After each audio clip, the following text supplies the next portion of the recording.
Hola, buenos días.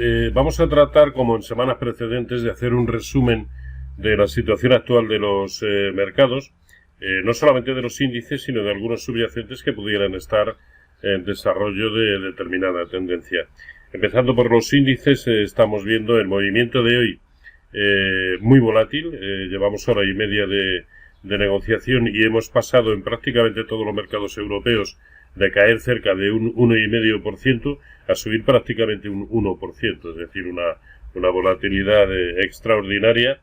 Y ahora parece ser que, evidentemente, después de las caídas de ayer, de todos los mercados superiores en algunos casos al 3%, pues parece que es que se ha instalado de nuevo el temor a los rebrotes en el coronavirus, que por otro lado rebrotes es pues probable en Europa. En Estados Unidos no es que tengan rebrotes, es que están en todo el pico de la pandemia, ¿no? Y en algunos países latinoamericanos exactamente igual.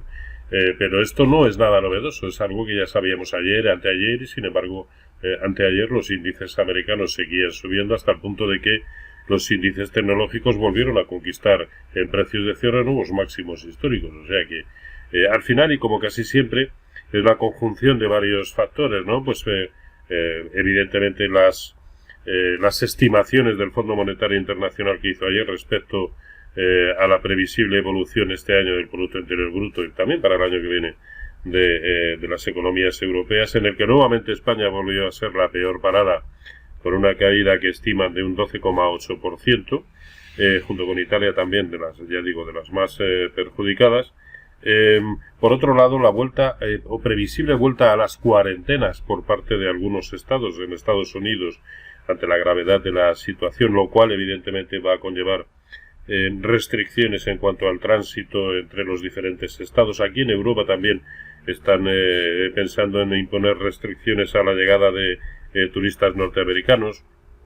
Por otro lado, cuestiones estacionales como es el blackout, es decir, en Estados Unidos, pues 15 días antes y 3 después de la presentación de resultados empresariales, cada una de las empresas tiene prohibida la recompra de acciones propias, ¿no? Y esto evidentemente influye también en caídas o al menos en difícil subida para los mercados, las ventas de los fondos de pensiones por rebalanceo por fin de semestre.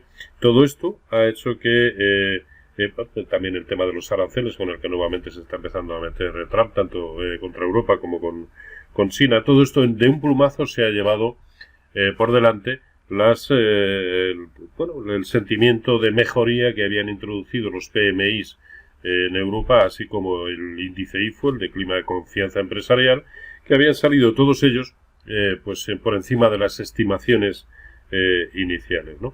Pero en el fondo, nada de lo que está sucediendo ha cambiado para nada el panorama. Un panorama en el que vemos que las últimas 9 jornadas se están moviendo, y este es el gráfico del DAX, dentro de un escenario de indefinición, por el cual anteayer se llegó a rellenar el hueco bajista, pero hoy prácticamente se ha rellenado también el hueco alcista. Por lo tanto, y por mucho que a corto plazo las señales empiezan a ser un poco feas, a tenor, ya digo, de los movimientos de ayer, hasta que no rompamos por debajo de los mínimos en la zona de 11.550 en el DAX, o por encima de 12.920, la verdad es que no podremos decir absolutamente nada con carácter tendencial. El IBEX sí que ayer lo hizo muy mal, muy feo, un movimiento muy feo, por cuanto cerró el hueco alcista, y es el único que ha hecho este movimiento. La zona clave, la zona de 7.040, porque probablemente su pérdida sí empezaría a conllevar búsqueda de niveles inferiores, pero en el caso, por ejemplo, del S&P 500, observen, ayer sí cerró el hueco alcista, pero sigue por encima de los niveles clave como soporte, que es la franja comprendida entre 2.970 y 2.945. Este último, para mí, es el soporte fundamental. Y ya digo que en el conjunto de los mercados pasamos casi en un día de euforia, pasamos a un día de casi de pánico. Quien a corto plazo diga que sabe lo que va a suceder en los mercados miente como un bellaco. Todos tenemos evidentemente nuestro escenario en la cabeza, pero ya digo que No nos podíamos dejar llevar hace 2 días por la euforia y comprar absolutamente todo, ni hoy hay motivo ninguno, o al menos no aún, para tener movimientos de pánico y ponernos a vender absolutamente todo. 2 subyacentes que pueden estar o iniciar una tendencia: el crudo. Observen que ha tocado la tremenda resistencia que tenía en la franja 41,60-43.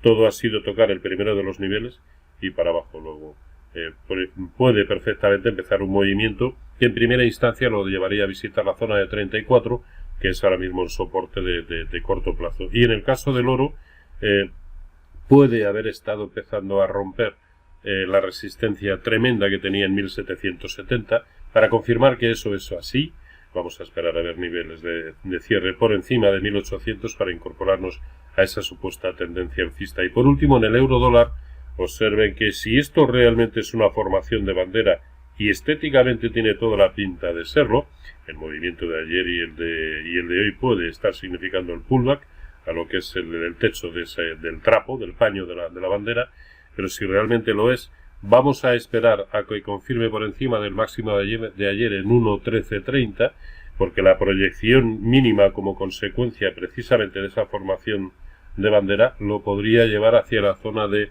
1.1850, 1.1860. Luego merece la pena esperar a que realmente confirme por encima de los máximos de ayer para tomar decisiones de compra en este subyacente. Y en fin, poco más. Como siempre, cuídense mucho y en la medida de lo posible también, por supuesto, feliz negocio.